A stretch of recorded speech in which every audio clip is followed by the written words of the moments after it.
ikinomplain dahil sa hindi pagsunod sa mga patakaran at sa Code of Ethics na inyong sinusunod? Yes, Your Honor. Paano naman ang pagdidisiplina ang ginagawa ninyo? Katulad po nung nireport ko sa inyo kanina, kani-kanina lang. Ano naman ang ginawa nyo doon? Yun po kasing storya tungkol sa inyo, Your Honor. Ang nangyari po doon, hindi po nakuha ang panig ninyo dahil hindi po bawal po sa aming mga journalist na sila ang mag-arrange ng press conference. Ang text po niya ay sinabi niya na upon discussion with my bosses, I was advised we're not allowed to organize press conferences for politicians or government officials. May I coordinate with your staff instead? Yun po ang kanyang sagot. So, nung ginawa po niya ang storya, hinintay po niya na, at may missed call po siya sa inyo, inisip niya po na hindi na kayo interesadong magbigay ng panig. Yun po ang nangyari doon, kaya natuloy po ang pag-ere ng kanyang storya. Gayunpaman, Your Honor. Bakit kinakailangang paikot-ikutin mo? Sinabi ko na nga siya yung nag-alok sa akin at nagkasundo kami magsusum 10:30 kinabukasan. Hindi ko po Bakit mo sasabihin ngayon na hindi ako nakahanda? Siyang nag-alok eh. Alam mong kondisyon ko lang, isa lang eh. Magsama siya ng ibang networks, reporters sa ibang networks. Ngayon, kung hindi niya sinunod yung usapan namin at ako'y naghihintay ng kinabukasan at sasabihin niya na hindi niyo siya pinapayagan, bakit bago siya nag-text sa akin, hindi niya munang kinlear sa'yo kung pupwede yung sumo, hindi? Akala ko ba ito isang abogado? Di ba dapat ang ginawa muna niya ay lumapit sa'yo, kinlear niya kung pwedeng makipag-zoom. At kung pumayag ka, matutuloy yung 10:30. Dito panlilin lang ang ginawa niya. Isang direktang panlilin lang ang ginawa niya. Sa ako'y pumayag sa alok niya, mag-uusap kami kinabukasan, pero inere niya ng alas 7 ng gabi. Pagkatapos sasabihin mo, sumusunod ka sa Code of Ethics. Sasabihin ko sa iyo, ito, ayon sa Section 3, page 3 nitong Broadcast Code,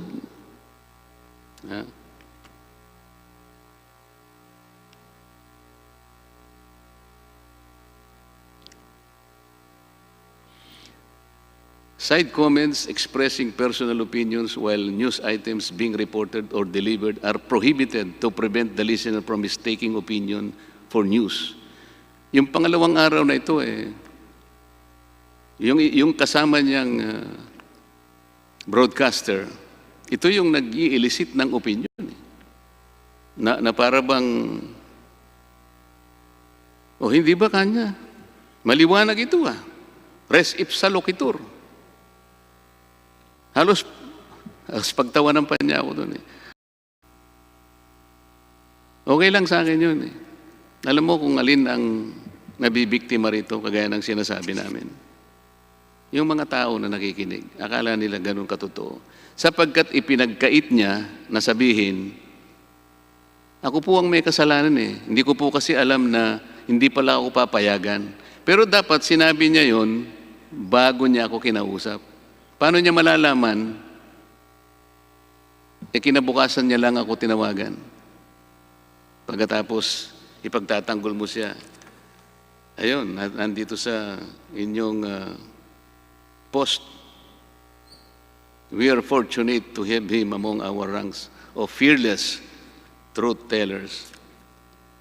Ano po ba yung pagkakasalang ipinapataw ng broadcast code? Mayroong kasing indication dito na letter S. Pagka letter S, serious. Tama?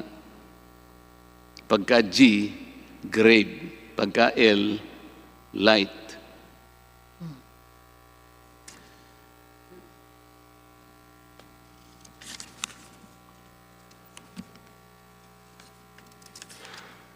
Ang sinasabi po rito, Section 6 of the same Broadcast Code of the Philippines. When the interviewer is not free to choose his questions, or the interviewee or source has imposed conditions on the conduct of the interview, this fact must be made clear to the public during the broadcast. Serious na naman po ito. Ano ba yung condition na binigay ko? Isa lamang po eh. Magsama ka naman kako ng reporter sa ibang networks. Kasi nahihiya ako, meron ding nag-aalok ng interview, hindi ko sila mapagbigyan. That's the whole point.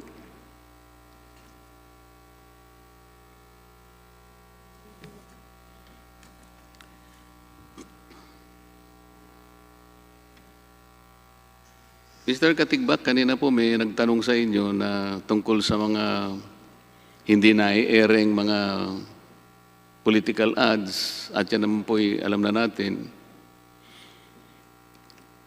Hindi po ba meron kayong mga tinatawag na media planners?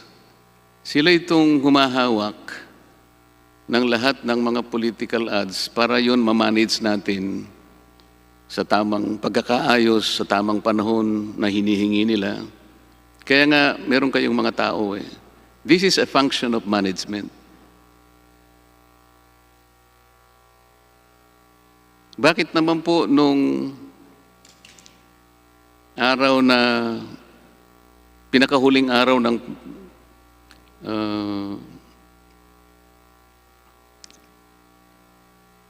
yung election season, huling araw na yon, ang nakatalagang i-ere doon ay yung mga negative political ads na binayaran ni dating Senador Trillanes.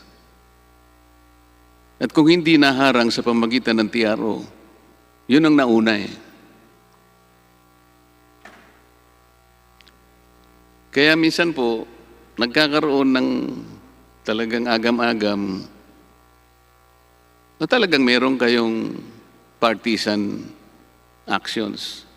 Paano kung hindi, halimbawa, naharang sa pamagitan ng TRO na inihain ni Speaker Alan Cayetano na noon ay Vice Presidenteng kandidato sa ticket ni President Duterte?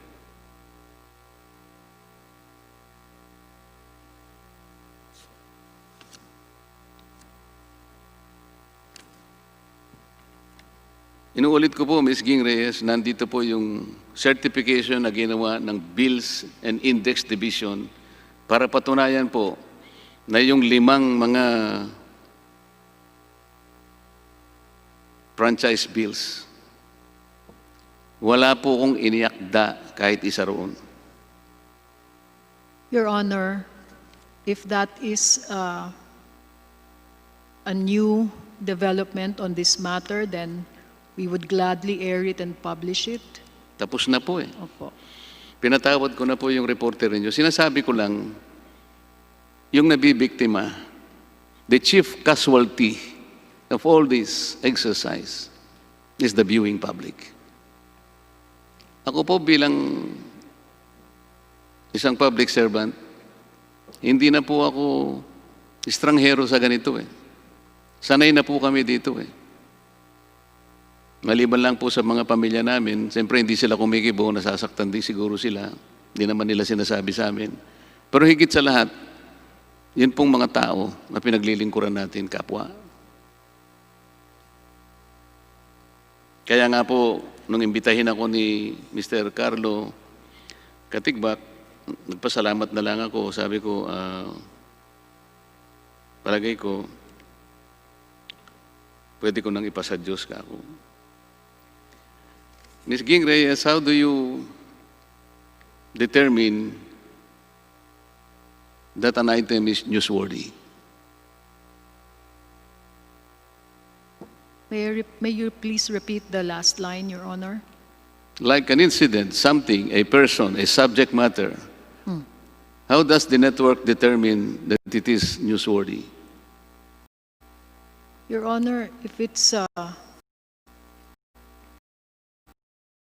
an issue to be discussed, or if it is a personality, an official of the government, anyone who has an impact and a story that has relevance and interest to the nation. The story concocted by that reporter was primarily based on his assumption that he can impeach me and discredit me because, as he alleged, I was the principal authors of those franchise bills. Ang gusto niyang palitawin, lahat ng 5 na yon lumampas na sa 50-year limit. Ang mali niya doon, sabi ko nga sa'yo, hindi ako principal author. Pangalawa, wala namang kinalaman yung mga sinabi niyang mga kumpanya kung lumampas na o hindi. Kasi ang pinag-uusapan dito ay yung pagbibigay ng prangkisa is addressed to the wisdom and discretion of Congress. Kung mahusay naman ang patakbo mo ng prangkisa mo, inalagaan mong mabuti, sapagkat ito ay isang napaka-special na pribilehyo, bakit naman hindi ka i-renew? Ba't hindi ka pagbibigyang palawigin ang prangkisa mo? Lahat ng binanggit niya na mga kumpanya, wala naman pong nai-report ng mga paglabag yun eh. Kaya siguro nabigyan ng panibagong prangkisa. Ang totoo nun, merong nag-text sa akin na yung taga-Bohol, inaasunto niya nga kayo kung bakit nyo ba't nyo sinasabi na ako ang principal author, sapagkat ang principal author doon, yung dati namin kasama rito na ngayon ay gobernador ng Bohol, si Governor Arthur Yap. Napakarami po ninyong inconsistency. Hindi po ba ang balita ay galing sa mga naganap na mga pangyayari sa loob ng isang araw? Kung ano yung nangyari, ang journalist po, mayroon siyang katungkulan na isalaysay as the event unfolds or unfolded. Yung po ba dadagdagan pa ng mga komento? Balita na po yun eh. Are you free to comment on the news or you are supposed to be sticking with the news itself? Your Honor, the news is separate from commentary. Correct. Let's go to the commentary. Are you familiar with the doctrine of fair comment? A little bit, of course, Your Honor. Ano po? Opo, Your Honor. What is the doctrine of fair comment? That it is there should be a free and truthful discussion of any issue of public interest. Medyo malayo po ng konti. When we talk about the doctrine of fair comment, the comment must be and primarily be directed to the issue itself, not to the person. Okay. Yung ginawa ng reporter ninyo, kasi at the time siguro, ang paniwala niya, I'm the most active interpellator here. Hindi po, marami po kami rito. Nagkataon lang po siguro na ako yung isa sa kanyang na-target. Sa issue po tayo dapat bumase, hindi sa tao.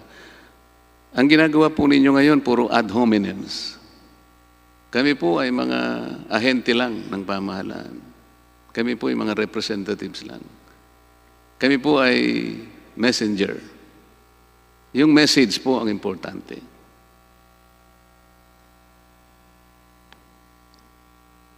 Wala po kaming personal attacks sa inyo, Mr. Your Honor. Di naman po kami nag-ad hominem attacks sa news, Your Honor. Kamakatwid,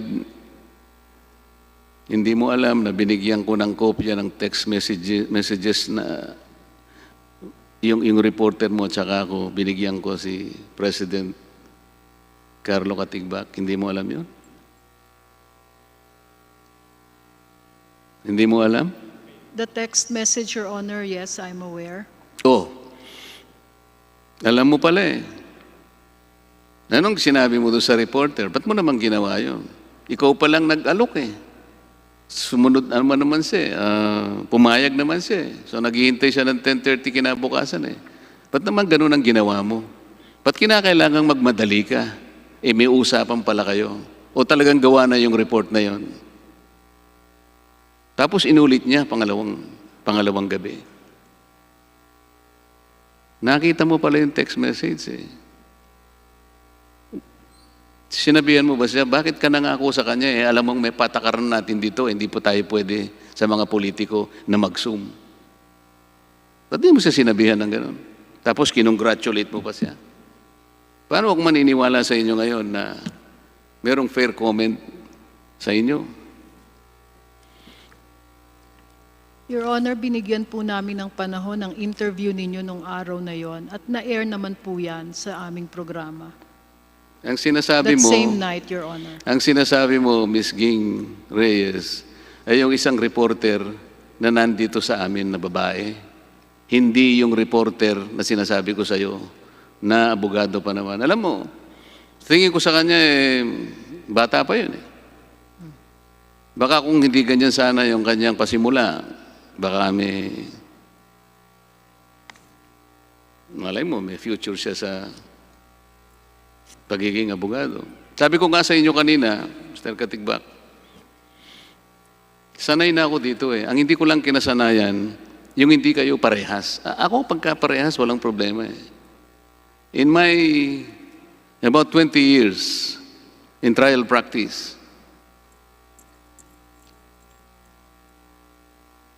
hindi na bago sa akin yun eh. Nandun yung kalaban na abogado, nandun ka. Magpapaligsahan kayo sa harap ng korte. Yun ang training ko eh. Walang problema sa akin yun eh. Nagkaiba tayo ng opinion, halimbawa. The defense counsel, for example, is pursuing another theory. Ako ang prosecution, or baligtarin natin, he is the prosecutor, ako yung defense counsel. Natural lang na magkakaroon ng taliwas na pananaw sa lahat ng aspeto ng batas. But that's perfectly legal. Pero hindi ako nakasunayan dito. Yung ganitong klaseng exercise, walang parehas. Yung rules, hindi malinaw. You cling to an imaginary code of ethics. You cling to an ethical guidelines. Yung nagtanong sa inyo kanina eh. Meron pala kayong code of ethics. Meron kayong ethical guidelines. At you have in your employee as a retired Justice of the Supreme Court. Will now this assure that what you do in ABS CBN will spell out integrity, transparency, and accuracy? Ang sagot mo kagad, yes, Your Honor. Walang laman yung sagot na yun eh, Ms. Ging. Are you familiar with Presidential Decree 576-A? Anybody in ABS CBN?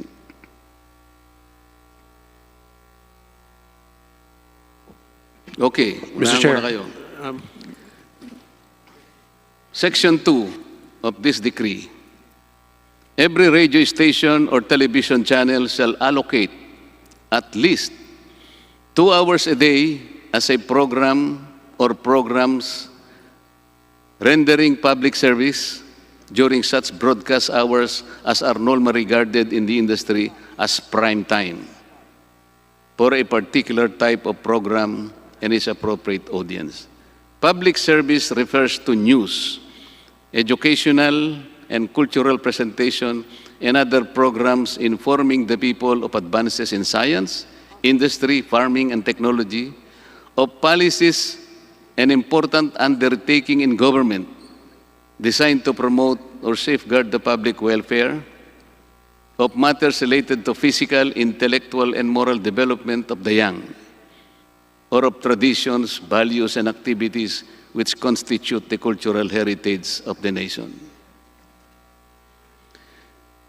Let's do some accounting here. Ang sinasabi po dito, Mr. Carlo Katigbak, may I address you now because you're the highest ranking official of ABS CBN present. This law categorically sets at least 2 hours a day, prime time, for programs on public service. Lahat ng ito in-enumerate dito. Ano po yung prime time sa ABS-CBN? Between what time until what time? Your Honor, 6 p.m. to 10 p.m. po. Okay. So ilang pong programa, maliban po sa Make It With You, alam ko po yun eh. Kasi ang asawa ko po ay talagang avid fan ni Enrique Hill at saka yung Liza Soberano. Kaya ako po napapanood yun, ayaw po kasi ng asawa kong nanonood siya nang wala siyang kasama. So kahit na po ako'y basa ng basa sa maraming mga papeles, kailangan ko pong pumanik para panoorin yun. Meron pang probinsyano. Sunod-sunod po yun eh. Ito po ba yung sinasabi ng batas dito na dapat 2 hours man lang informing the people of advances in science, in industry, in farming, in technology, of policies and important and blah, blah, blah.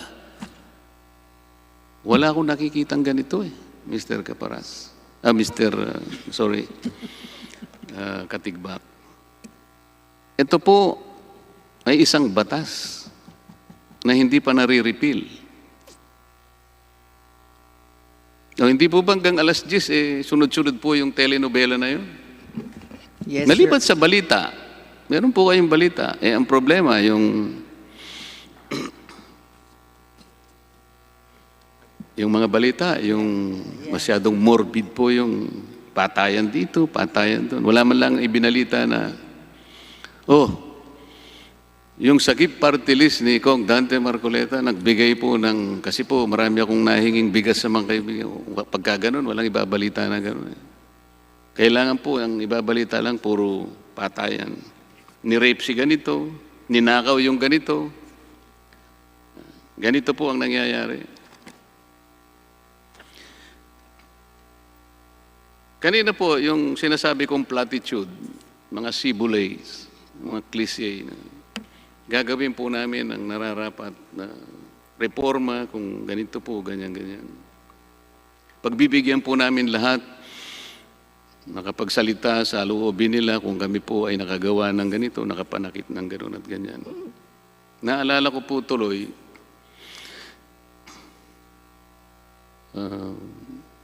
I think that was the 14th Congress. Ang speaker po ay Speaker Boy Nograles. Ang pinag-uusapan po noon yung right of reply. Ito po sana yung batas na tatapat dun sa kung meron kayong nasaling na damdamin, meron kayong nai-report na medyo nakatama sa kanyang puso, halimbawa, nagkakaroon ng pagkakataong makapagsalita sana. Yun po yung right of reply. Alam po ba ninyo na nung panahon na yun, dahil sa lakas ng media, kasama po ang ABS-CBN, talagang nandi po yung mga ibang mga reporters. Sa lakas po ng media, na ayaw po nila yung right of reply, yung pong chairman ng Public Information Committee, ayaw na niyang magdepensa. Hindi ko na po babanggitin ang pangalan. Yung dalawa pong authors ng batas na yon, right of reply, hindi ko na po babanggitin sapat yung isa ay nasa Senado na. Ayaw po nilang idepensa. Nakiusap po sa akin si Speaker Nograles kung pwedeng ako. Sabi ko, Speaker, bakit ako? Hindi naman ako membro ng, hindi na nga ako miyembro. Sabi ko, hindi naman ako author. Hindi, sabi niya, parang tulong mo na lang sa atin kasi wala nang gustong magdepensa on the floor. Second reading na po sana yun eh. Sa lakas po ng media, particular na po ang ABS CBN, it died a natural death. Ngayon po, sasabihin niyo sa amin na pwede naman po kayong pumunta sa ABS CBN para pagbigyan namin po kayo na makapagsalita para sa inyo. Parang huli na po ang lahat eh.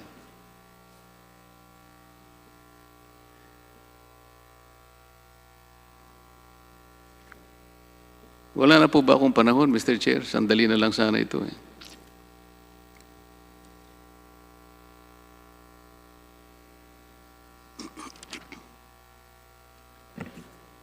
Wala na po kayong oras sa Deputy Speaker Marcoleta at sana po ay tapusin nyo na po ang inyong line of questioning. Kasi po, Mr. Chair, karamihan po sa mga journalist ngayon, kung ano-ano po yung mga ginagamit nilang pamamaraan. Halimbawa po yung source-based stories. Minsan po naabuso ito eh. Sinasabi nila, according to one analyst, observer, who requested anonymity, paano po natin masasabi kung talagang existido yung mga tao na yun? Minsan po nagre-resort sila sa poetic license. Para yung mga artist po, yung mga pintor, minsan nagdi-debate sila sa normal. Akala nila mga artist din sila eh. Para i-wind up ko po, payagan po niyo kung basahin ko lang itong nakasulat sa librong ito. News for Sale, The Corruption and Commercialization of Philippine Media, 2004 edition. Ito Sige po, pakibasa po ninyo. Ito po ay copyright 2004 Philippine Center for Investigative Journalism.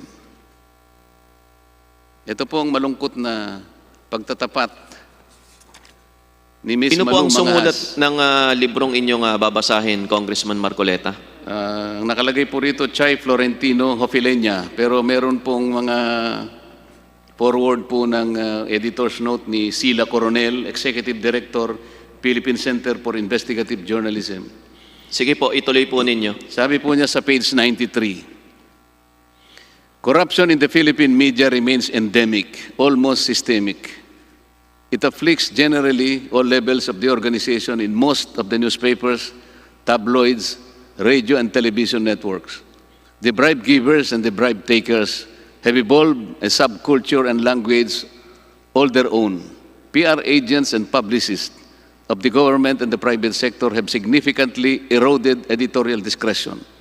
Enterprise stories are rare, and in many instances, news subjects dictate and control the flow and focus of the news. There is apparent breakdown of command and discipline in many newsrooms.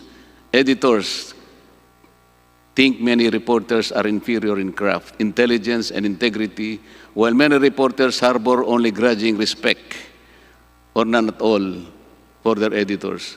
The press corps has become the single biggest influence on many reporters. Ito pa po.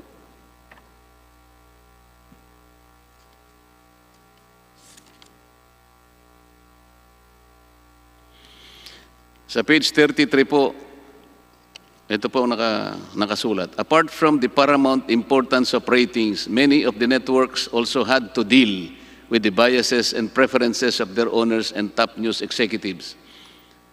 In early 2004, for example, some ABS CBN staff noticed a pro-FPJ slant in some news reports, particularly those aired on TV Patrol, the network's flagship news program. Network insiders attributed this to the fact that ABS CBN Vice President for News Production Jake Maderazo, known to be close friend of FPJ supporter Eduardo Dandinko Huangco, had taken charge of the newscast. Ito pa po.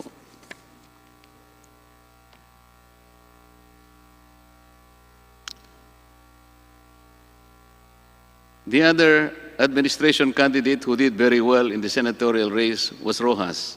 Page 38. After a cameo appearance in the comedy show, Okay Fine, Whatever, he bombarded the airwaves with his Mr. Palenque political ads. Rojas used Mr. Palenque image to appeal to the masses even as his handlers linked him romantically to Corina Sanchez.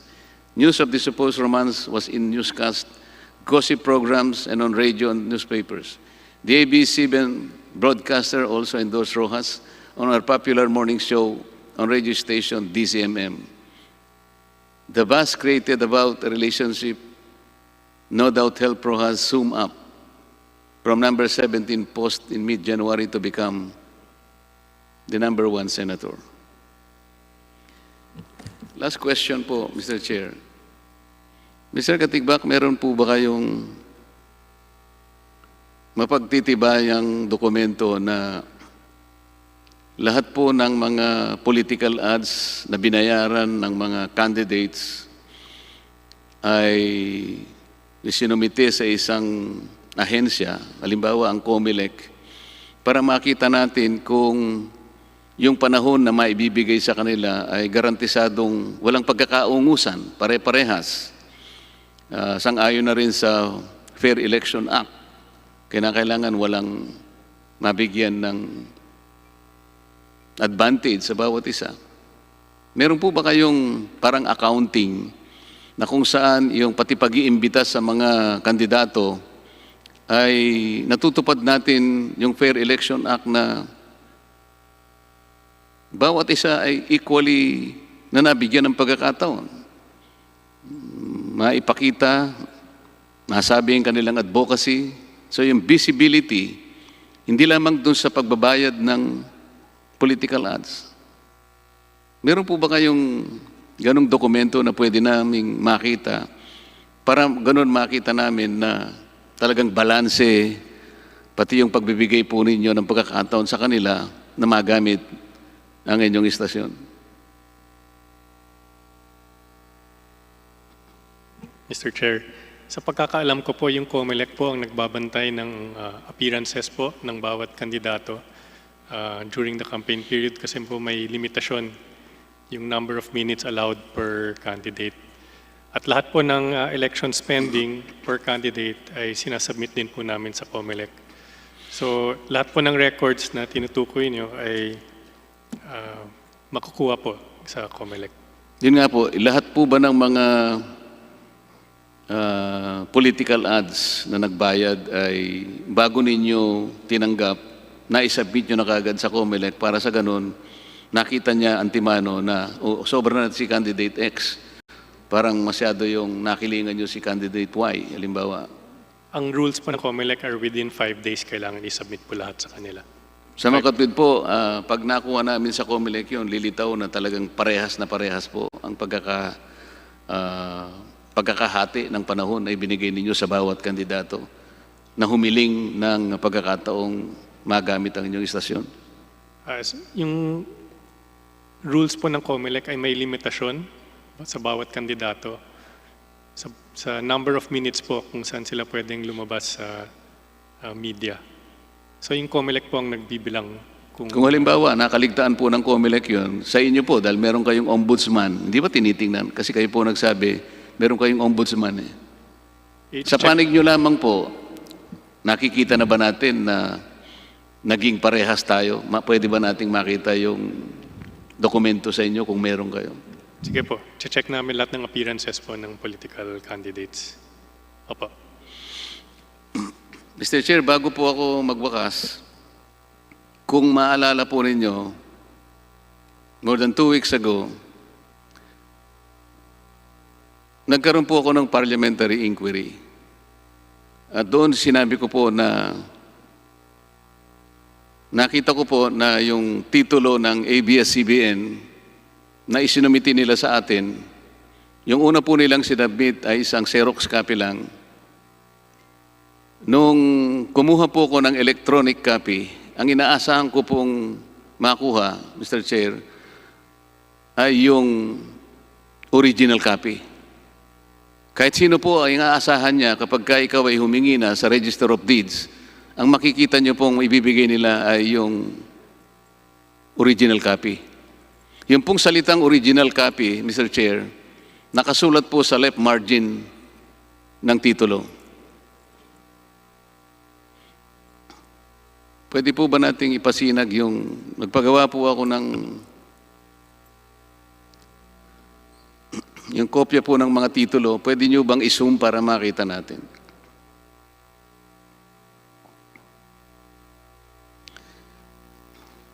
Mr. Chair, makikita po ninyo yung dalawang magkapares na titulo.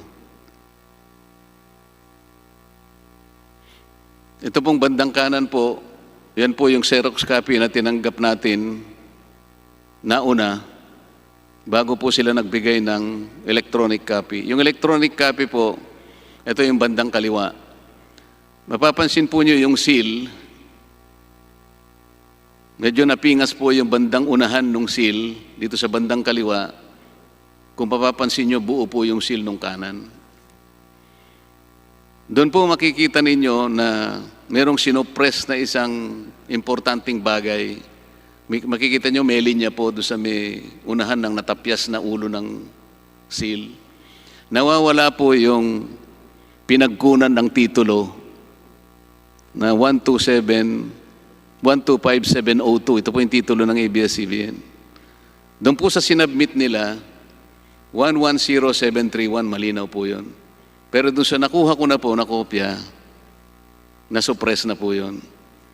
Ito po nagiging problema, Mr. Chair.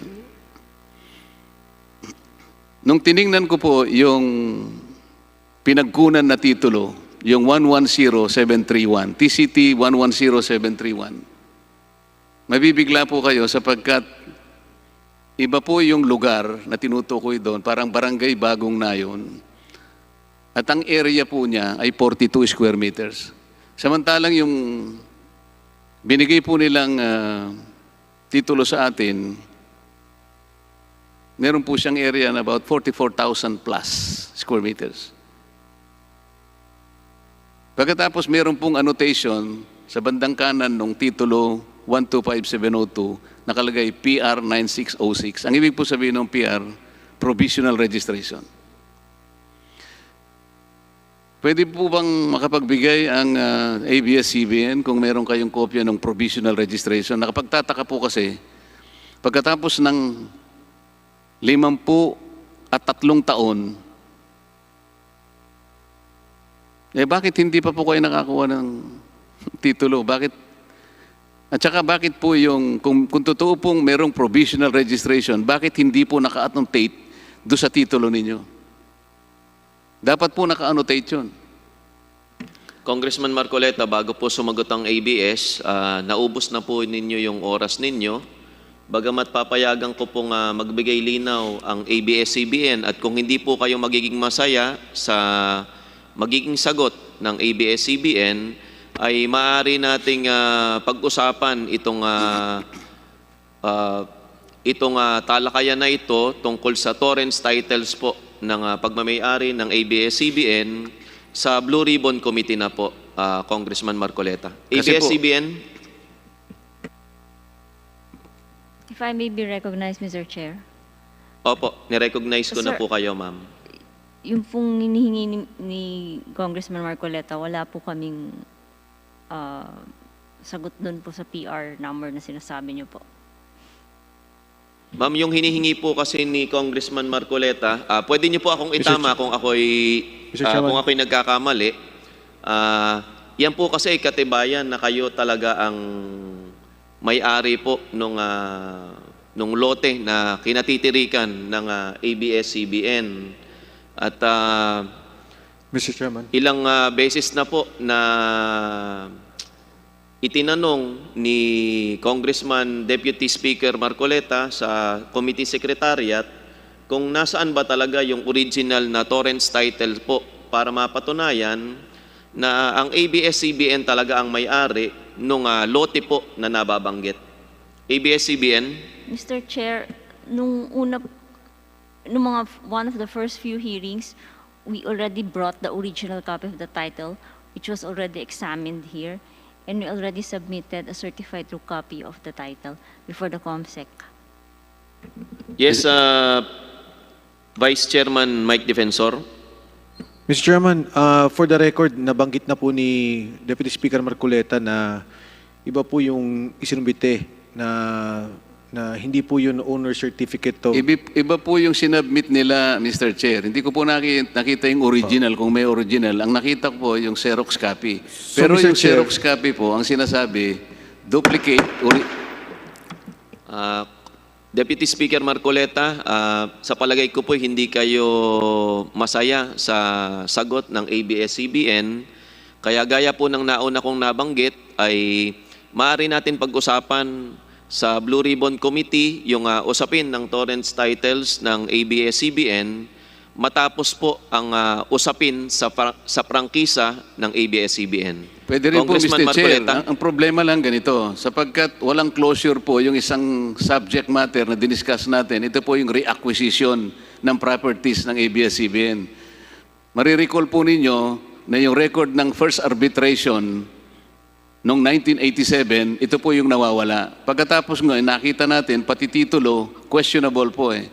Ang ibig lamang pong sabihin kasi nito, hindi po existido yung original title sa vault ng Register of Deeds ng Quezon City. Hindi po maliit na bagay po ito, Mr. Chair. Ito po, nandito po nakalagay ang transmitter, ang headquarters ng ABS-CBN. Kung hindi po nila palilitawin yung original title, questionable po yun. Alam po ba ninyo, dalawa ang titulo ng 125702? Isa sa kanila at saka sa isang mag-asawang Honsay. Yun naman po ay 400 square meters. Napakarami pong duda nitong titulong ito Mr. Chairman, nakaano pa rin po ito, nakakonekta pa rin po sa prangkisa. Mr. Chairman, Naintindihan ko po, Deputy Speaker Marcoleta, ngunit kagaya po ng sinabi ko, kung hindi po nila maisumite, ang nakarecord po sa Secretariat na ilalagay po sa report ng joint committee ito ay hindi sila nakapagsumite ng original na titulo. At maaari po ninyong ayusin po yung records sa panahon po na maisasubmit po ninyo yung original na titulo. ABS-CBN? Mr. Chair, during one of the hearings, the original copy was already exhibited before this court. At any rate, we have submitted a copy of the certified true copy of the title issued by the Register of Deeds before the committee secretary. Mr. Chairman. Mr. Chair. Yes, Mr. Chairman. Vice Chairman Defensor, pagkatapos po ikikilalanin ko si Congressman Sarate. Yes, Mr. Chairman, I'd just like to put on record that the Deputy Speaker is not satisfied with the record submitted and that we will continue the hearing on this particular case, the title of ABS CBN, in furtherance of the verification of the Honorable Marcoleta in the Good Government Committee, not anymore in the Franchise Committee. Thank you, Mr. Chairman. Yes, Congressman Sarate. Thank you, Mr. Chair. Much as I want to accommodate, no? Pero marami tayong mga kasamahan nag-aantay, no, na mag-interpolate pa. And gaya lang nabanggit ng lawyer ng ABS-CBN, I can recall na may pinakita silang titulo rito na original, na maluma na, and it was inspected, no? Tiningnan ng mga kasamahan natin dito, and they were required to submit a certified true copy, at andyan na yan sa Secretariat. If some of our members are not satisfied, then so be it, no? But hindi totoo na hindi sila nagpakita rito ng original na kopya ng titulo. Mr. Chair, ang pinakita po nila Yes, is an Deputy Speaker owner's Marcoleta. duplicate certificate. Hindi po yun ang original copy. Pwede po bang... Hearing suspended.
Hearing resumed.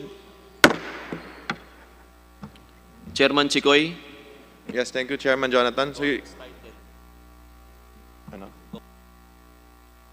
So ilagay na lang po natin sa record na si Congressman Marcoleta ay hindi po satisfied doon sa sinabmit po na torrents title po ng ABS CBN at ilalagay na lang po natin COMSEC sa record na nakabinbin pa po ito.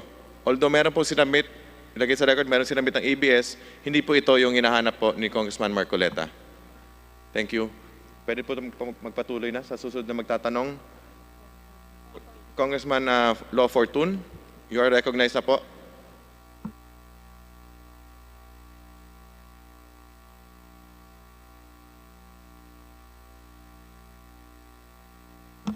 Boss, naka-mute pa po yata.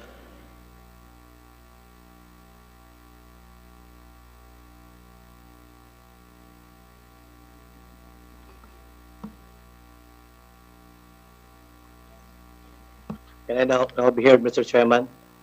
Malinaw na po, please proceed. Yes, Mr. Chairman. May mga itatanong pa po sana ako kung sana ay natawag ng pangalan ko batay sa tamang queuing. At ako po sana ang tatawagin kanina bago pa man si Congressman Marcoleta. Kaya alam po, hindi ko alam anong nangyari. Nauna po siya kahit ako ay nauna sa lista. At medyo inabot na po ako ng alas 11 sa pag-aantay.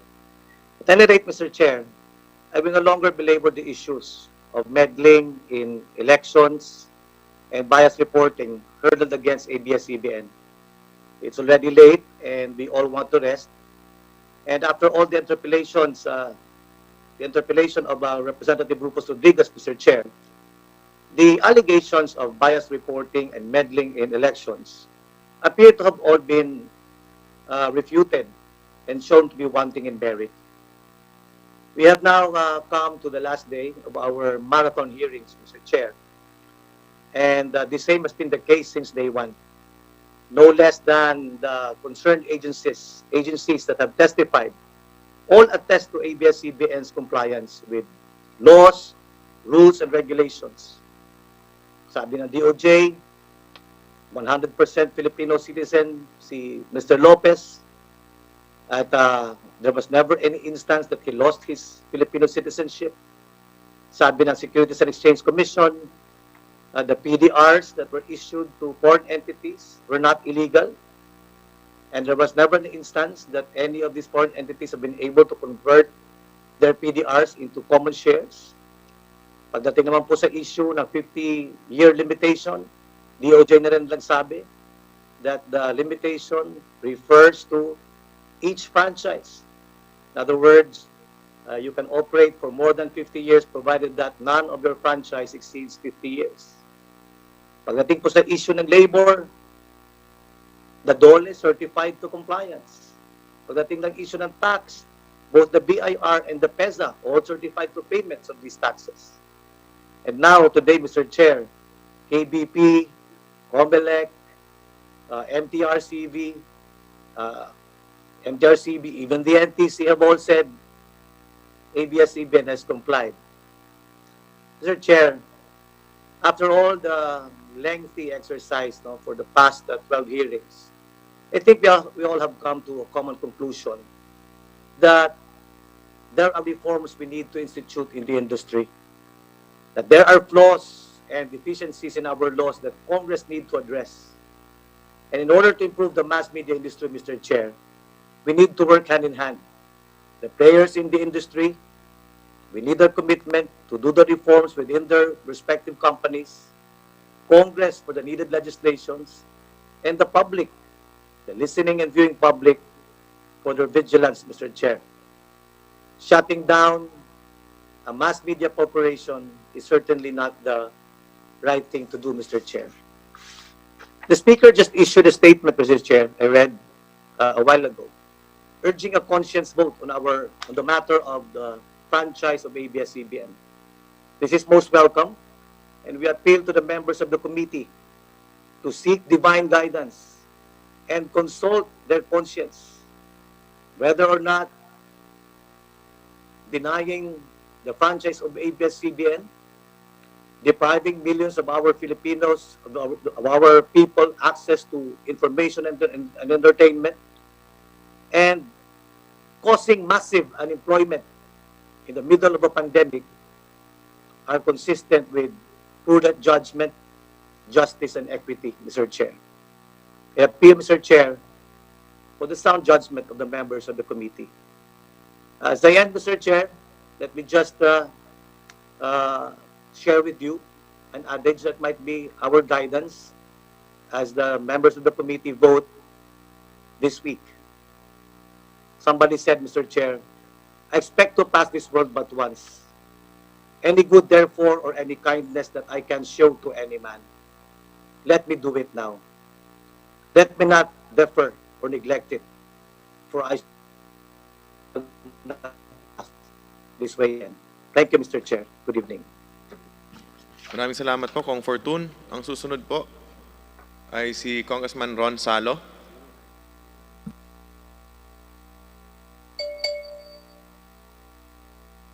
Maraming salamat po, Mr. Chair. Magandang gabi po. Malinaw po ba ang aking boses? Malinaw na malinaw po. Magandang gabi po sa bawat po sa atin. Dahil medyo malalim na po ang gabi, babasahin ko na lang po ang aking manifestation. I am one of the few authors who wish to grant ABS CBN a new franchise, as I desired to give it a new lease of life.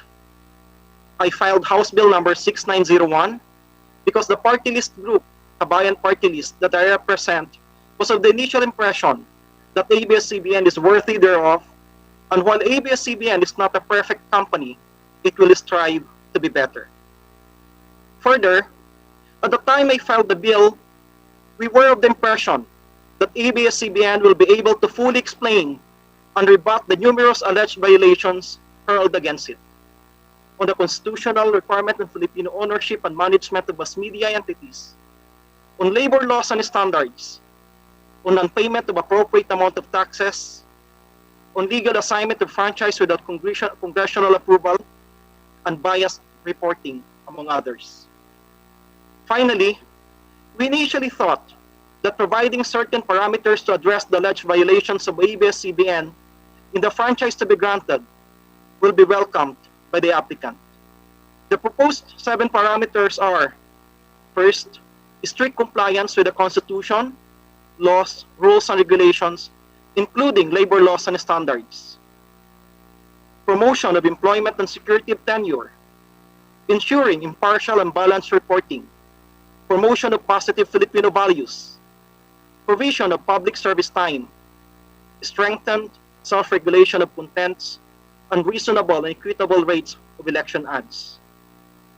Most of these proposed parameters were already present in ABS CBN's expired franchise and in the current franchise of other networks, while the others are deemed written therein.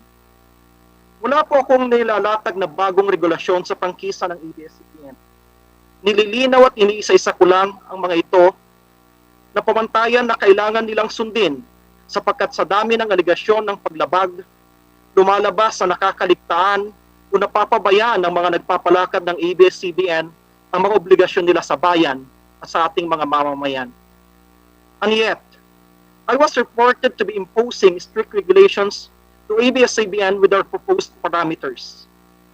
ABS CBN's Christian B. Esguerra reported, quote unquote, that the proposed parameters, quote, were seen as the government's way to control the shattered news network repeatedly criticized by President Rodrigo Duterte, unquote. Journalism professor Christian Esguerra passed it on as a news article, and yet the first sentence is already laced with his biased personal opinion. Okay lang po sana kung sinulat ni Ginong Esguerra isang opinion o editorial at hindi news article.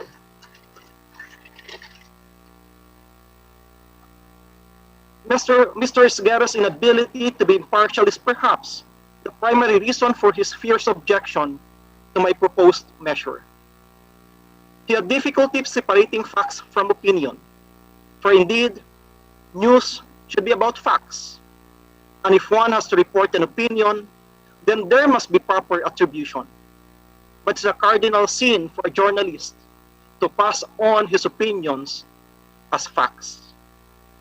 Now, as the hearings draw to a close after spending many days, several weeks, and countless hours, listening to the testimonies and answers of resource persons, both for or against the grant of a new franchise to ABS CBN, in which I have actively participated, my party list and our constituents who expressed their sentiments in our social media posts are convinced that the pieces of evidence presented, discussed, and distilled in the hearings favor the oppositors.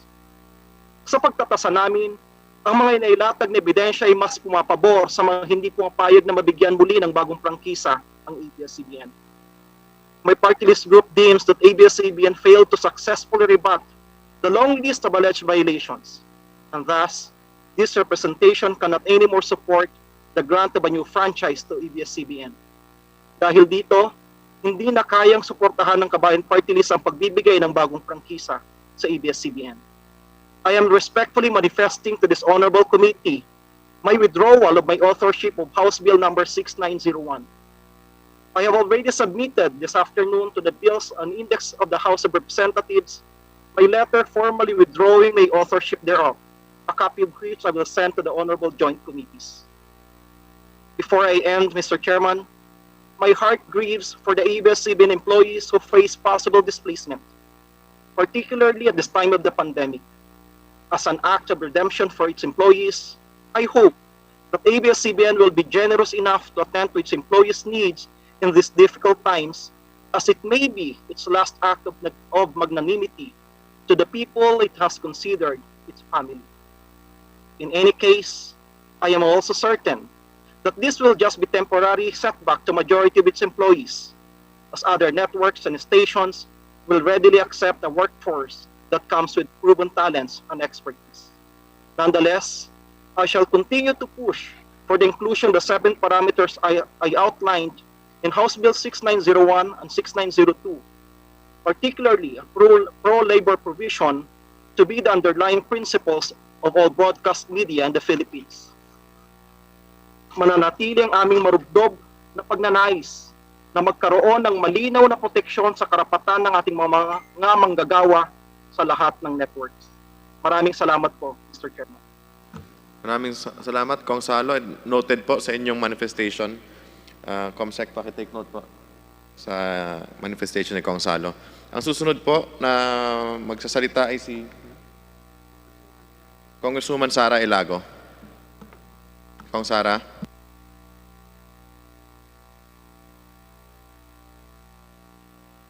Maraming salamat, Ginoong Chair.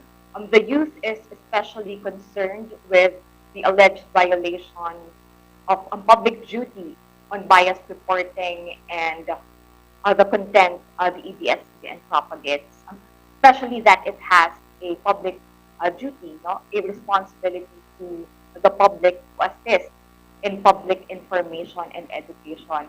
May we know, Mr. Chair, from ABS CBN, what has it done thus far sa kanya pong 25 na taon na pag-ere, pagdating sa pagsuporta sa public information at sa education.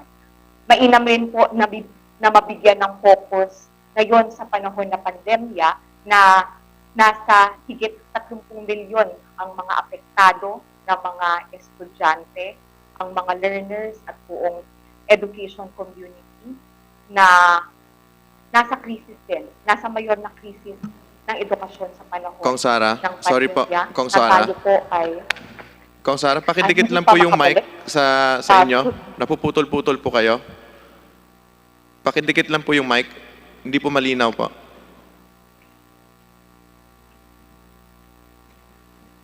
May I repeat my question, Mr. Chair? Sige po, pakilapit lang po yung mic para po mas marinig po dito. Magandang gabi po sa lahat. The youth is especially concerned with the alleged violation of ABS-CBN's public duty in bias reporting and the content it propagates.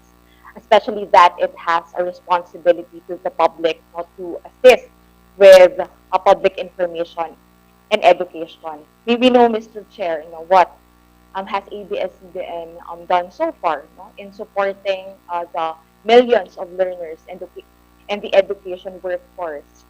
Ngayon, Ginoong Chair, na tayo po ay nasa panahon ng COVID-19 pandemic na nasa krisis din po na sa edukasyon ang ating milyon-milyon ng mga estudyante at ng mga guro. At tayo po ay naghahanap ng iba't ibang pamamaraan para magpatuloy pa rin ang pag-aaral ng mga estudyante, ang operasyon ng ating mga paaralan at tuloy-tuloy ang learning habang binibigyan ng prioridad ang kalusugan at ang kapakanan ng bawat isang learner at lahat ng miyembro ng education workforce. May we hear from the ABS CBN officials, Ginoong Chair? Mr. Katigbak? Mr. Chair, sorry, I'm not sure I heard the question correctly, Your Honor, pero if I understood your question correctly, how much support have we given to the government and what are we willing to do to support the government in its efforts? Mr. Chair, siguro just a summary of what we have been able to supply in terms of airtime to various agencies of the government in 2019. We have aired close to 800 million po worth of spots for various government agencies.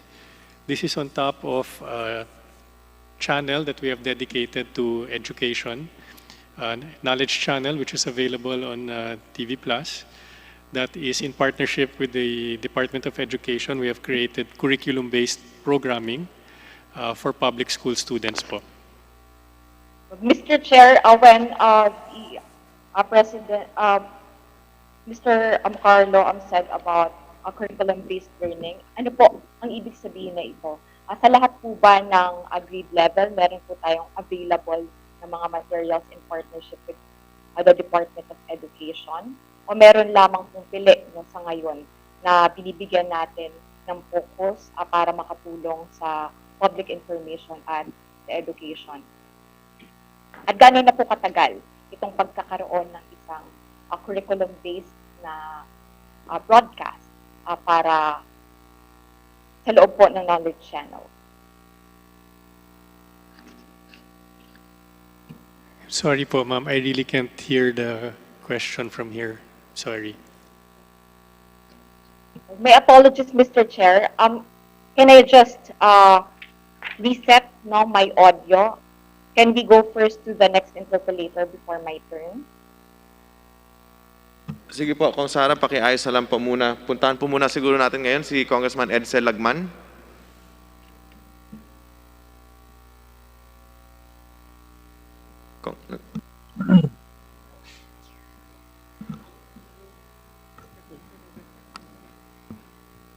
Manong Edsel, pwede na po kayo. Thank you, Joint Chairman. I will not anymore make any interpolation. I would make a manifestation. The freedom of the press is an overriding issue in the long-drawn renewal of the legislative franchise of ABS CBN Corporation. The freedom of the press, which is an integral component of the freedom of expression, is accorded primacy in the constellation of civil liberties which are protected by the Bill of Rights.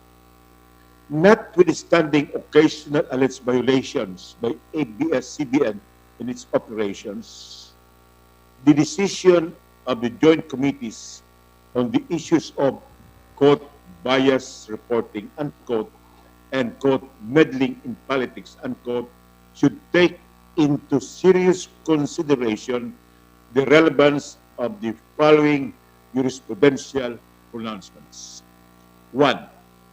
Chavez versus Gonzalez, GR number 168338, February 15, 2008, penned by no less than Chief Justice Reynaldo Puno.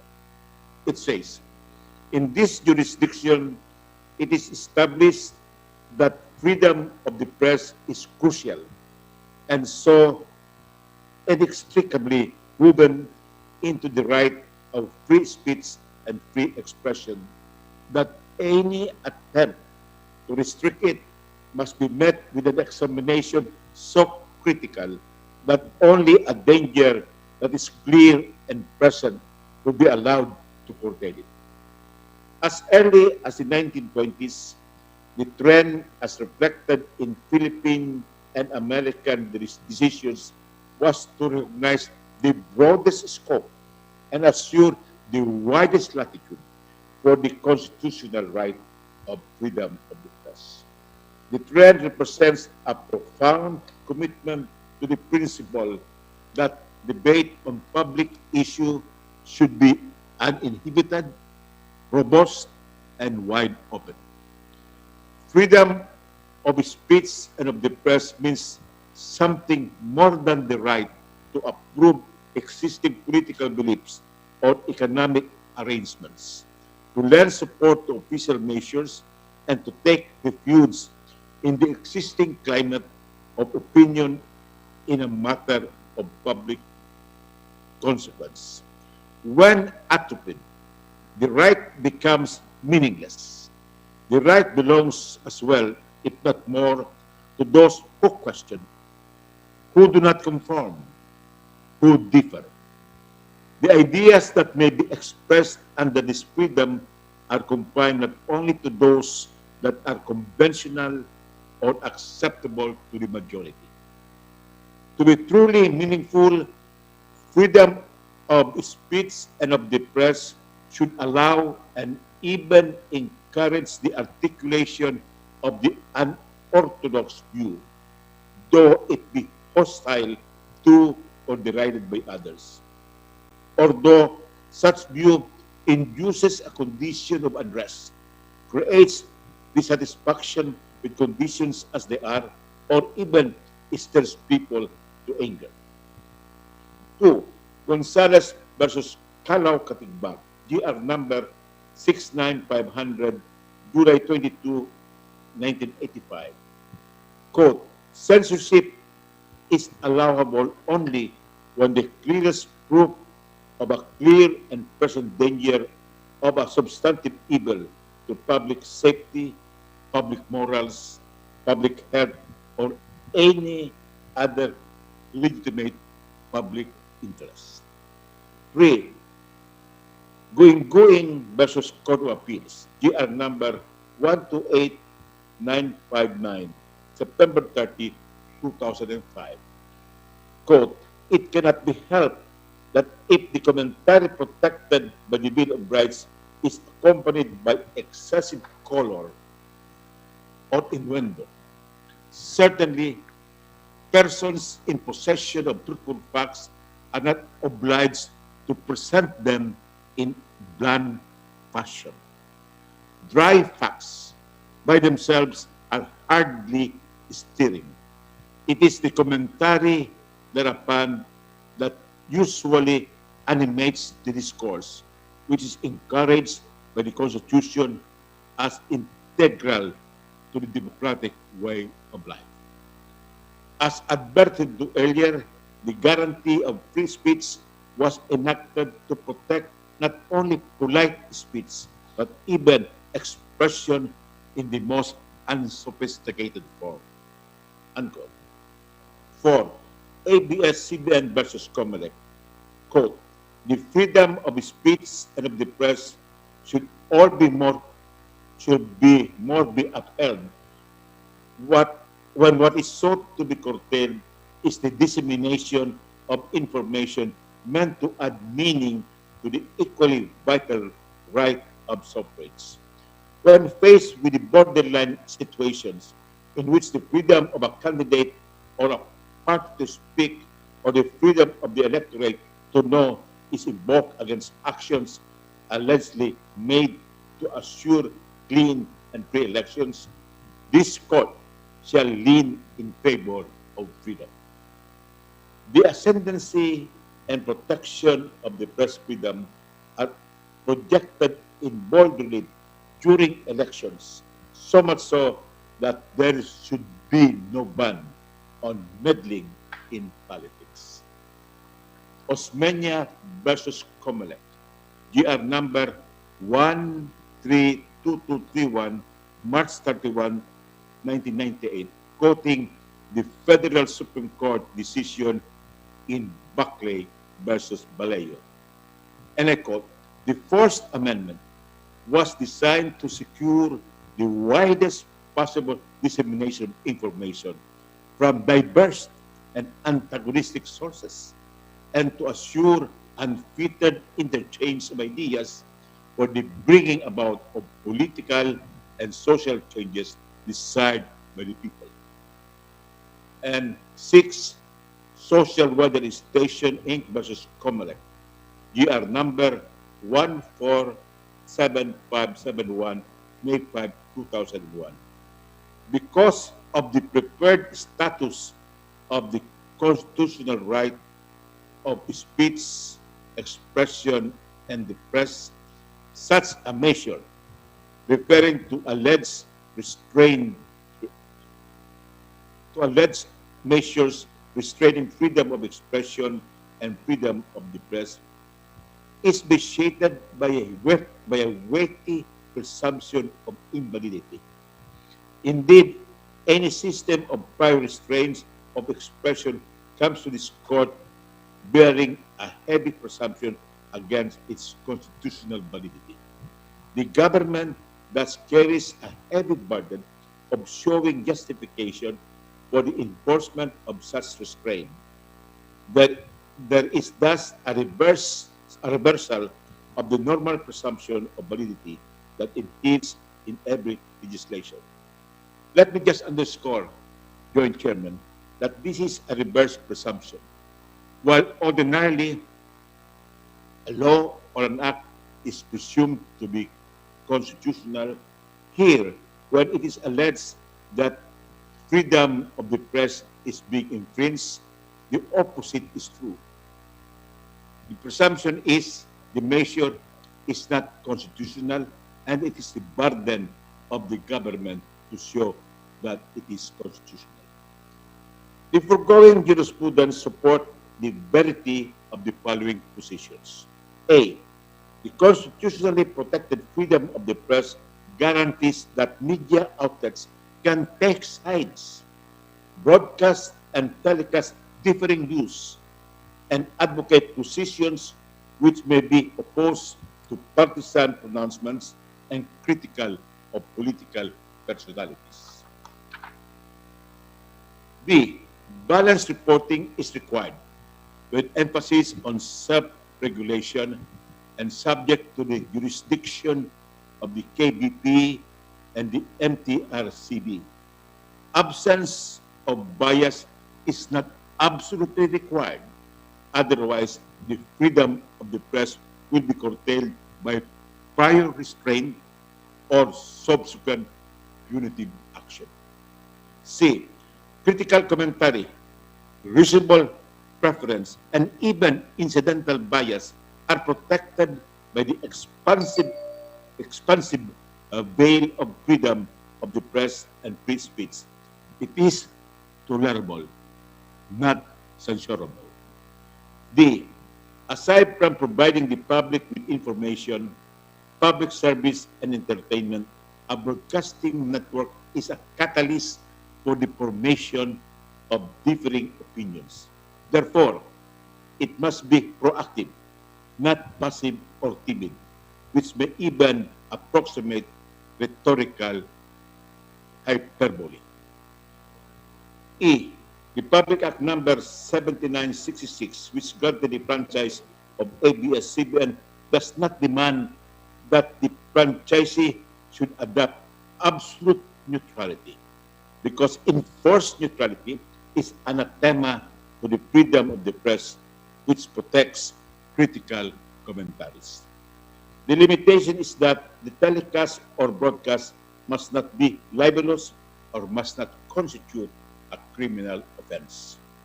Under the under its franchise, ABS CBN is only enjoined not to use its stations for the broadcasting of obscene and indecent language, speech, act, or scene, or the dissemination of deliberately false information or willful misrepresentation to the detriment of the public interest, or to incite, encourage, or assist in subversive or treasonable acts.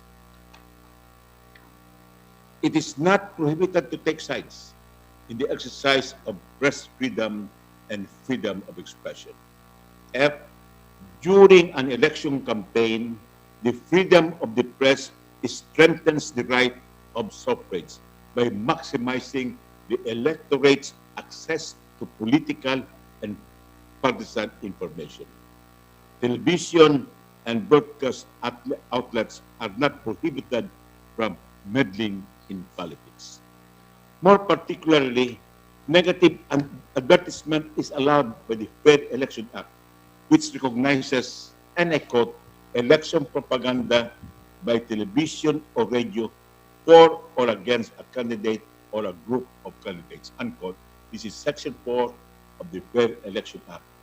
The Fair Election Act likewise does not enforce a policy of neutrality on media outlets, and neither does it prohibit them from advocating preferences as long as rival parties and candidates are afforded equal time, space, and the opportunity to reply. Joint Chairman, in the United States, television outlets are allowed to broadcast their own biases, so much so that Fox News is invariably pro-Trump and CNN is basically anti-Trump. In France, the newspaper Le Monde is undoubtedly left-wing, while Le Figaro is ultra-conservative. The same state of affairs holds true in the United Kingdom, where the Daily Telegraph is known for being a right-of-center newspaper which supported the moderate Conservative Party in the 2019 UK elections, while The Guardian has a more liberal stance on issues and has traditionally backed the more progressive Labour Party. So, in fine, Joint Chairman, in other countries of the same democratic heritage, media outlets are given that opportunity to express their views or even have their own biases with respect to political events as well as during elections. Thank you, Joint Chairman, for this opportunity to express these views. Maraming salamat po, Congressman Lagman. Ngayon naman po, balikan na po natin si Congresswoman Sara Ilago.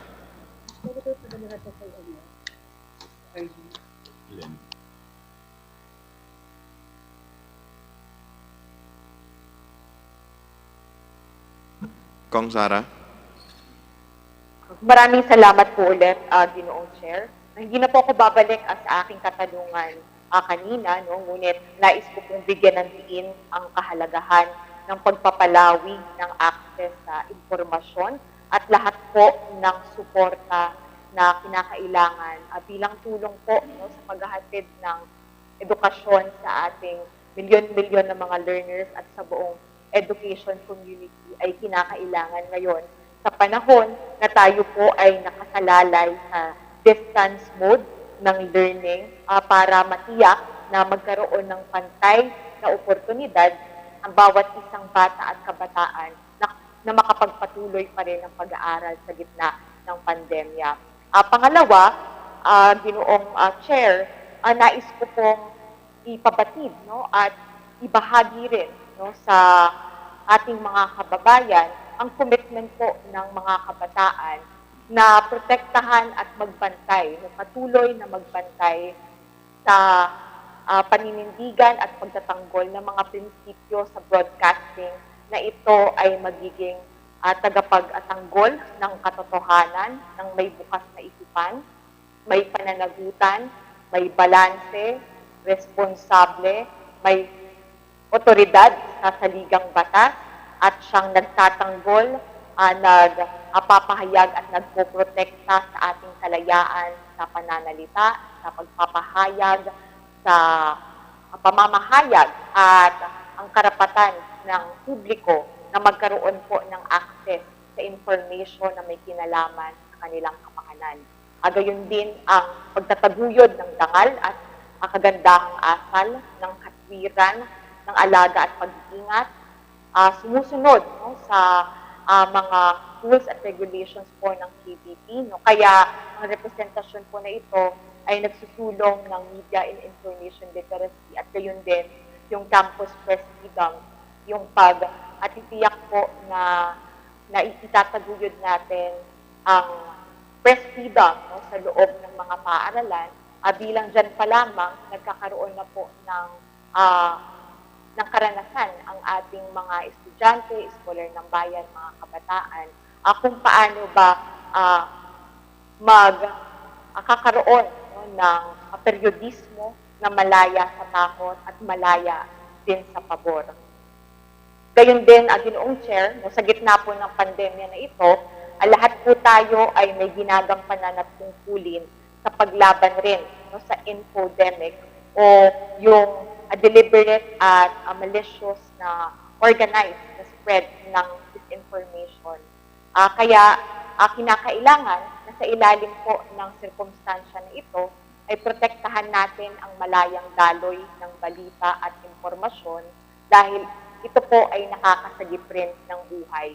So, kailangan ito upang maprotektahan ng bawat isang Pilipino ang kanilang kalusugan, gayon din ang kanilang karapatan, no, na magkaroon po ng access sa may kalidad at abot kaya na kalusugan. Gayon din, Ginoong Chair, no, ang pagkakaroon po ng access at pagprotekta doon sa public information at lahat ng suporta sa edukasyon na makakasagip ng pangarap. Now, more than ever, we must support the free flow of truthful information and continue to aspire for and protect critical and independent press.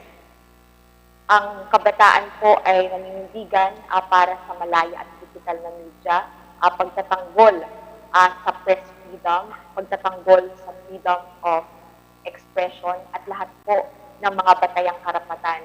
Kinakailangan po ang malayang media, no, para matiyak natin na ang demokrasya na pinaglaban at pinagtanggol ng mga nauna sa atin ay makakamtan ng mga susunod pang henerasyon. At napakahalaga po niyan sa paghuhubog ng aming mga paniniwala, ng pananaw, at gayon din ang paninindigan. So, kaya tayo po ay nananawagan na imbis na paliitin pa natin ang espasyo ng balita, ng information, ng entertainment sa gitna ng krisis, at tayo po gawin natin ang lahat upang protektahan ang fundamental freedoms, ang civil liberties, ang press freedom, ang karapatan ng bawat Pilipino sa ating pag-ahon at sama-sama pong pagkilom mula sa kinakaharap natin na krisis ngayon.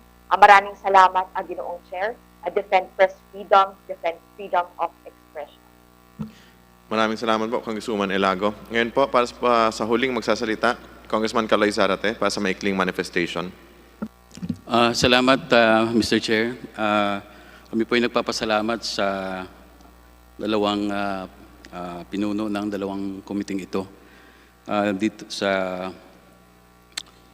historic na hearing na ito para sa renewal ng franchise ng ABS CBN, 12 hearings, first time nagkaroon ng ganitong pagdinig sa application ng renewal ng isang prangkisa. Nabanggit na rin na aking mga kasamahan yung ibang kadahilanan sa kanilang summation kanina. Gusto ko na lang diinan, Mr. Chair, na para sa kinatawang ito at para rin sa aking mga kasamahan sa Makabayan Block, ang usapin ng renewal ng prangkisa ng ABS CBN ay isang malaking usapin ng kalayaan sa pamamahayag. Pag sinabi ho natin kalayaan sa pamamahayag ay hindi lang ito usapin na na-shutdown yung ABS CBN, yung kanilang tower at natigil yung TV Plus. No? May malaking usapin ito doon sa paano dumaloy ang malayang impormasyon para sa ating mga mamamayan sa pamamagitan ng ABS CBN. At paanong humantong ito sa puntong ito ngayon na nawala sila sa ere. No? May konteksto ho yan. Sa napakahabang panahon, natulog ang aplikasyon ng prangkisang ito, hindi lang naman sa kasalukuyang administrasyon, kung hindi maging sa nakaraang mga administrasyon din. Pero ang isang katangi-tangi sa panahong ito ay nagmula mismo sa bibig ng Pangulo kung bakit sinabi niya noon na ayaw niyang ma-renew ang franchise ng ABS-CBN. No? Dahil sa mga, ito nga ang pinag-uusapan natin ngayon, sinasabing may mga issue on bias. No? Naging sa tingin ng kinatawang ito ay parang naging punto yun. No? Bakit hindi kaagad nagkaroon ng pagdinig sa usapin ng prangkisa ng ABS-CBN?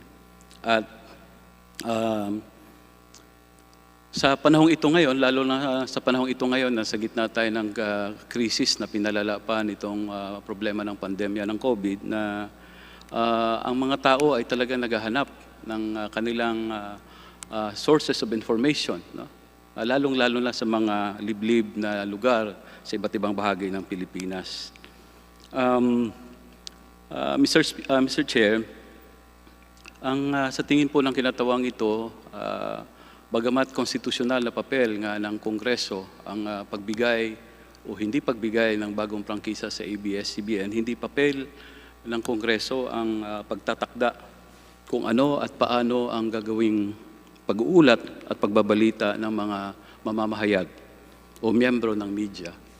Ang dapat maging papel ng Kongreso ay tiyakin na ang mga kasamahan o mga miyembro ng media o ang mga journalists ay malayang nagagawa ang kanilang mga trabaho, ang kanilang pag-uulat, ang kanilang pagbusisi sa nangyayari sa ating lipunan nang walang pagkitil sa kanilang karapatan, na hindi sinisiil ang kanilang karapatan at kalayaan na mag-ulat.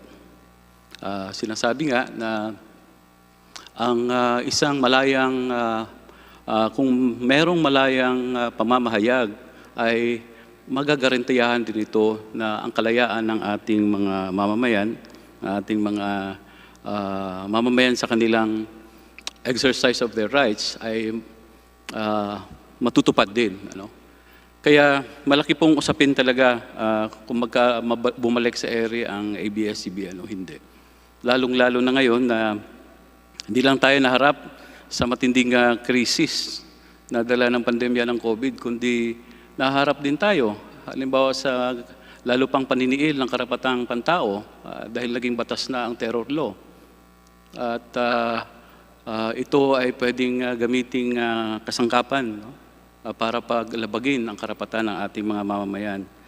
Kaya ito po ang konteksto kung bakit sinasabi natin na usapin ito ng press freedom, ang pagkasara ng ABS-CBN at kung hindi ito bumalik sa ere dahil hindi ito mabigyan ng prangkisa. Kaya sana po, Mr. Chair, ito ang isa-alang-alang ng ating mga kasamahan. Hindi lang ito usapin ng negosyo sa tingin ng kinatawang ito. Mahalaga na masaalang-alang natin ano ang greater interest din na nakasalalay dito, lalo na ang interest ng ating mga kababayan, hindi lang dito sa Metro Manila, kundi sa buong bansa, sa buong mundo, na ang ABS-CBN nga, ang network na ito, ang nagiging source nila, no, ng impormasyon. Maraming salamat, Mr. Chair. Maraming salamat po, Kong Kaloy Zarate. At ngayon po, dyan po nagtatapos yung atin pong hearing, ating Mr. interpellation. Chair. Congress. Mr. Chair, very quickly if I may. Marami po kasi ang nagtatanong, ang dami pong nagtatanong ng mga constituents ko. Alam po nilang napag-usapan na matagal ang prangkisa ng ABS CBN. But they're asking why the issues now are seemingly not in relation to the issues being discussed before. Mr. Chair, just to set it again on the record, today's topic is about bias reporting, and Section 4 of the franchise granted to ABS CBN states that willful misrepresentation should have no place. Uulitin ko po, Mr. Chair, karamihan po sa ating mga kasamahan dito, ayaw po, halos lahat po tayo, if not all of us, ayaw po natin may mga taong nawawalan ng trabaho.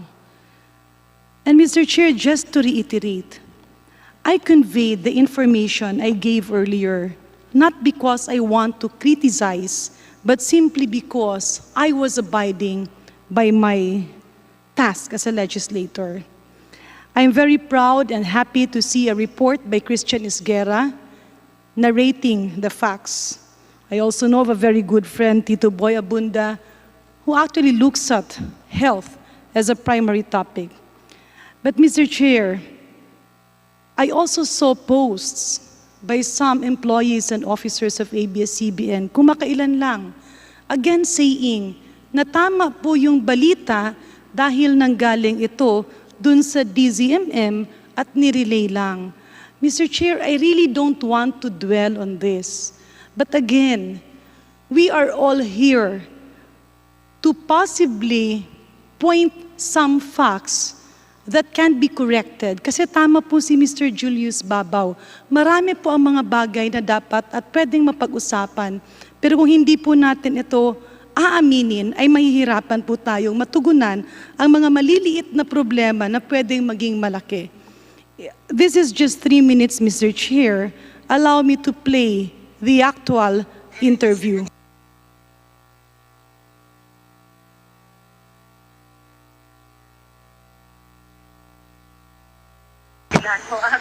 Merry Christmas po sa lahat, no? Both the nag-oppose at both sumasang-ayon. Ang hindi lang kasi maganda, parang ito yung isang issue na pinaghati-hati yung ating bansa. At ang pinakamasakit, yung issue na binigyan ng takot yung mga nanay at mga pasyente na ang dapat kasi pag may ganitong informasyon, kagaya ng ginawa ng mga ibang bansa, nagkaroon ng emergency meeting yung departamento at yung kanilang head ng departamento itinawag.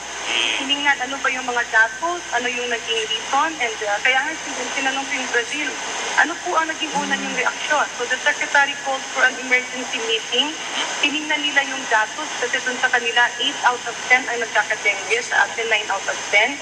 Ito yung kanilang mga solusyon. And then ang unang naging labas is that in-explain sa mga nanay, sa mga doktor, sa mga pasyente, at sinabihan, these are the steps we are taking, at naging common lang yung talking head. No? Kasi sa atin kasi naunahan ng takot. At minsan pag nasusobrahan tayo ng takot, nawawala na po yung talagang focus kung ano bang dapat gawin. So sa mga nanay, pasensya na po talaga. No? I would like to apologize.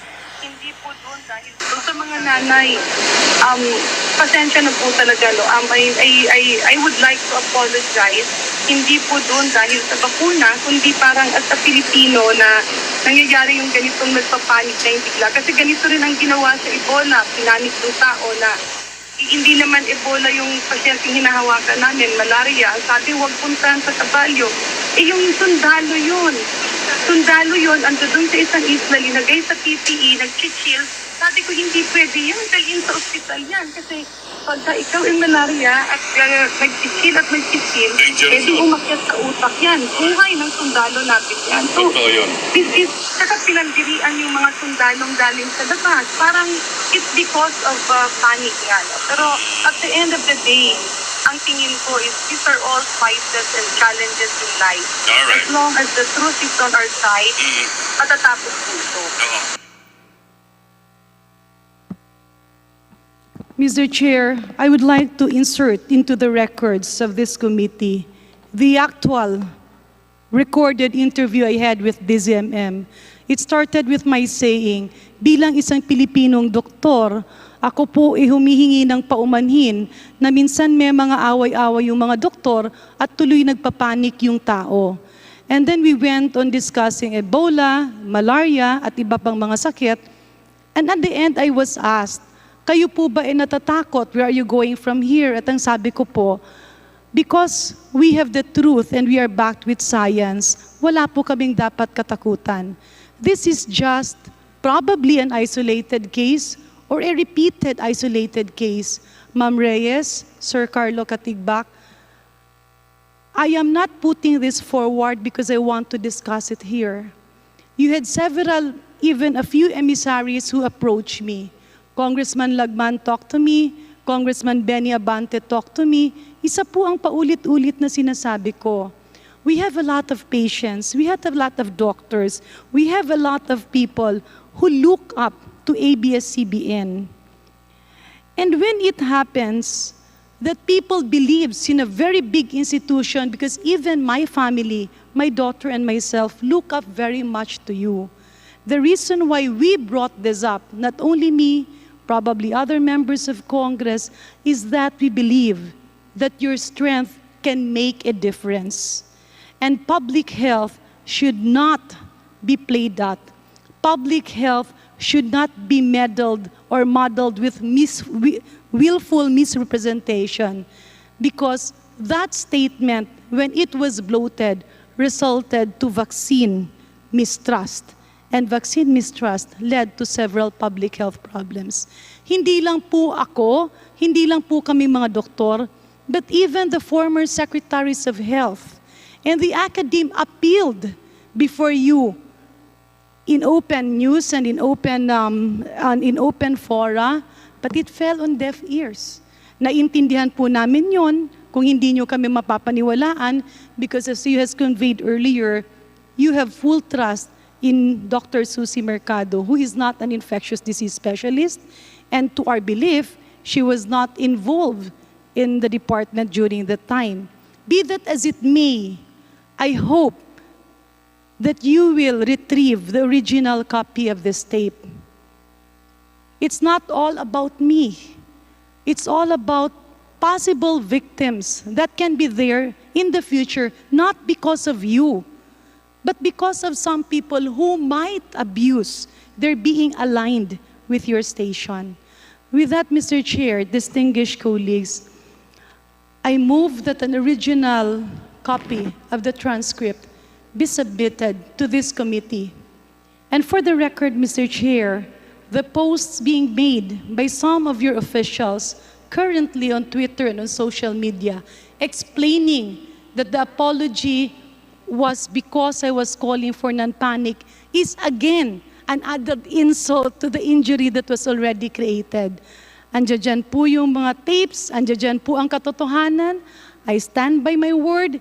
If you will be able to prove that that TV Patrol news segment that was repeatedly aired during the wake of my father, ako po talagang magre-resign. Because I don't need to be in government to be of service to the people. And just like you, ABS CBN does not need to be in government because your network can already make a big difference. It can make people, it can ruin lives, but you can also make a lot of difference as long as you don't practice willful misrepresentation.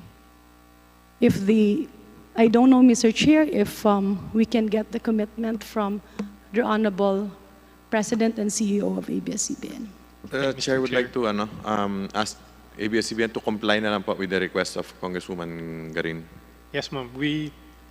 Your Honor, we acknowledge all of your concerns, and we commit to look into each of the concerns that you raised po. Thank you po, Mr. Katigbak. With that, again, ito na po yung katapusan po ng ating hearings sa lahat po ng issues sa ABS-CBN. Tulad ng sinabi po ni Congressman Marcoleta, Congressman Zarate, pang 12 hearing po natin.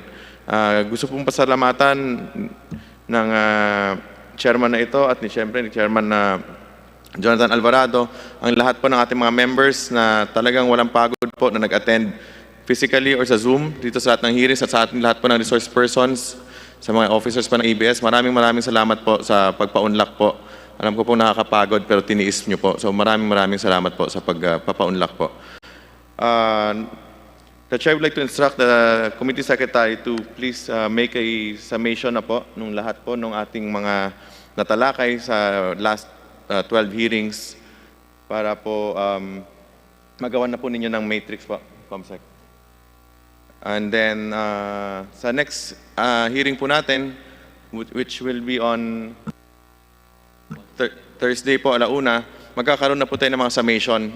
Isang summation po na manggagaling po sa authors, and then isang summation naman po galing po sa kabila. So yun po ating magiging agenda po sa Thursday. Summation na po tayo. Jonathan? Maraming salamat, Chairman Chikoy, sa sabi nga po nila, sa haba-haba ng prosesyon, sa simbahan rin naman ng tuloy. Sa punto pong ito ay tutuldo ka na. Sabi nga ni Chairman Chikoy, tutuldo ka na natin ng series of interpellations. Pero sa kaalaman po ng lahat, meron pa tayong ilang hanging questions na natira. Yun po ay hindi nadidinggin ng Committee on Legislative Franchises, bagkus ay didinggin na lamang ng Blue Ribbon Committee na kasama rin naman, ng ka-joint rin naman ng committee ito. At sisiguraduhin po natin na lahat ng bagay na hindi po nasagot ay makaklaro para po sa kaalaman ng lahat. Gayon na rin po sa hinihingi ni Congresswoman Janet Garin. Sa lahat po ng mga inimbitahan natin na guest, mula nung unang-unang hearing, yung hearing number 1 hanggang hearing number 12, sa lahat po ng nasiyahan at hindi nasiyahan sa aming pag-iimbita sa inyo, sabi nga po namin ni Chairman Chikoy, kung meron mga napahirapan sa hearing na ito, kami na po ang humihingi ng paumanhin sa inyo.